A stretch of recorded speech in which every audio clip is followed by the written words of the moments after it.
క్రీస్తు పూర్వం 3వ శతాబ్దంలో గల్లూస్ అని ప్రజలు వేరొక ప్రాంతం నుండి వచ్చి ఈ ప్రాంతంలో నివసించేవారు.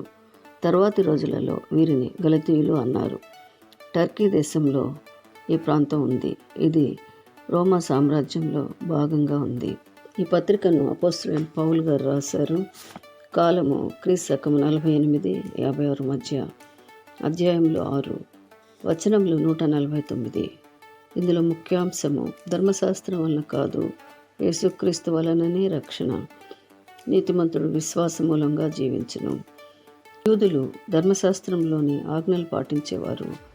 వారు నిబంధన ప్రజలు. యూదా మత బోధకులు యేసుక్రీస్తును నమ్మినప్పటికీ తప్పక సున్నతి చేసుకోవాలి అని చెప్పేవారు. పౌలు భక్తుడు సిలువ వేయబడిన యేసుక్రీస్తును వివరించాడు. యూదులు భిన్నమైన సువార్త తట్టుకు తిరిగిపోయారు. యేసుక్రీస్తుని గురించిన శుభవార్త, ఆయన ఈ లోకంలోకి ఎందుకు వచ్చారో, మానవాళిని రక్షించడానికి తనను తాను బలిగా అర్పించుకొని రక్షణ ఎలా ప్రసాదించారు అనే విషయం పౌలు గారు స్పష్టంగా చెప్పేవారు. కానీ ఇది యూదులకు నచ్చేది కాదు.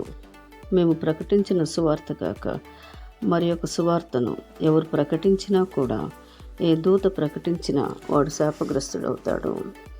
నేను యూదులను సంతోషపెట్టడానికి రాలేదు, దేవునిని సంతోషపెట్టడానికి వచ్చాను అని పౌలు గారు చెప్పేవారు. గలతీయులకు రాసిన పత్రిక 1వ అధ్యాయము 10వ వచనం. నేను మనుషులను సంతోషపెట్టువాడనైతే క్రీస్తు దాసుడను కాకపోవదును.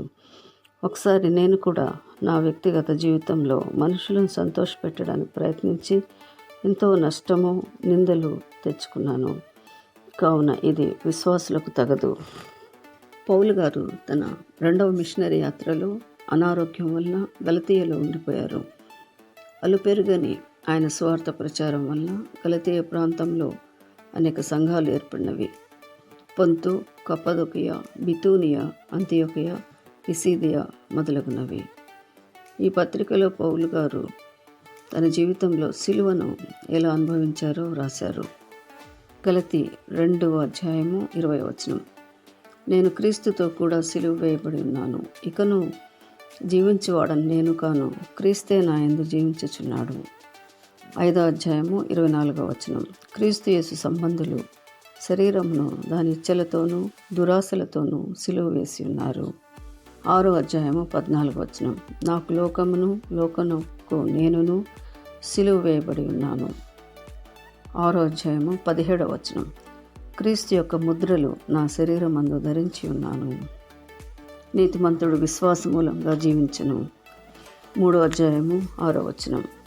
అబ్రహాం దేవుని నమ్మెను, అది అతనికి నీతిగా ఎంచబడెను. కాబట్టి విశ్వాస సంబంధులే అబ్రహాము కుమారులు, కుమార్తెలు. విశ్వాసం ద్వారా అన్యజనులను నీతిమంతులుగా తీర్చిన లేఖనము దేవుడు ముందుగా చూచి, నీ యందు అన్యజనులందరినూ ఆశీర్వదింపబడుదురు అని అబ్రహామునకు సువార్తను ముందుగా ప్రకటించెను. కాబట్టి దేవుని యందు విశ్వాసం ఉంచిన వారు అబ్రహాముతో కూడా ఆశీర్వదించబడుదురు. 3వ అధ్యాయము 13-14 వచనంలో. క్రీస్తు మన కోసం శాపమై మనలను ధర్మశాస్త్రం యొక్క శాపం నుండి విమోచించాడు. ద్వితీయోపదేశకాండము 21వ అధ్యాయము. మ్రాను మీద వ్రేలాడిన ప్రతివాడును శాపగ్రస్తుడగును. విశ్వాసం ద్వారా అబ్రహాము సంతానము అయ్యాము. అదే విశ్వాసం వలన క్రీస్తు ద్వారా మనము దేవునికి వారసులం అయ్యాము. ధర్మశాస్త్రము ఒక ఆచారం అయిందే తప్ప పాపాలకు సంబంధించిన నిజమైన విడుదల కలుగలేదు. అందుచేతనే యేసు ప్రభు ఈ లోకంలోకి ఒక బలియాగంగా రావాల్సి వచ్చింది. మరణించి 3వ దినాన తిరిగి లేచారు. పాత నిబంధన భక్తులందరినీ కూడా ఆయన పరదేశును దర్శించి చెర నుండి విడిపించారు. ఎఫెసీయులకు రాసిన పత్రిక ఈ విషయాలు రాయబడి ఉన్నాయి. గలతీ 4వ అధ్యాయము 19వ వచనం. పౌలు గారి ఆవేదన. నా పిల్లలారా, క్రీస్తు స్వరూపము మీ యందు ఏర్పడు వరకు మీ విషయమై మరలా నాకు ప్రసవ వేదన కలుగుచున్నది. 5వ అధ్యాయం 1వ వచనం. పాపం నుండి విడిపించి క్రీస్తు మనల్ని స్వతంత్రులుగా చేసి ఉన్నాడు. 5వ అధ్యాయము 14వ వచనం. ధర్మశాస్త్రం అంతయు నిన్ను వలె నీ పొరుగు వానిని ప్రేమించుము అని ఒక్క మాటలో సంపూర్ణమై ఉన్నది. 16వ వచనం. ఆత్మానుసారంగా నడుచుకున్నట్లయితే ఆత్మఫలమును పొందుకుంటాము. 22వ వచనం, ప్రేమ, సంతోషము, సమాధానము, దీర్ఘశాంతము, దయాళుత్వము, మంచితనము, విశ్వాసము, సాత్వికము, ఆశానిగ్రహము. ఇటువంటి ఆత్మఫలాన్ని మనము ఆత్మానుసారంగా నడుచుకున్నట్లయితే తప్పక పొందుకుంటాము. గలతీ 6వ అధ్యాయము 4వ వచనం, ప్రతివాడును తాను చేయి పనిని పరీక్షించి చూసుకునవలెను. 6వ అధ్యాయం 7వ వచనం, మోసపోకుడి, దేవుడు వెక్కిరింపబడడు.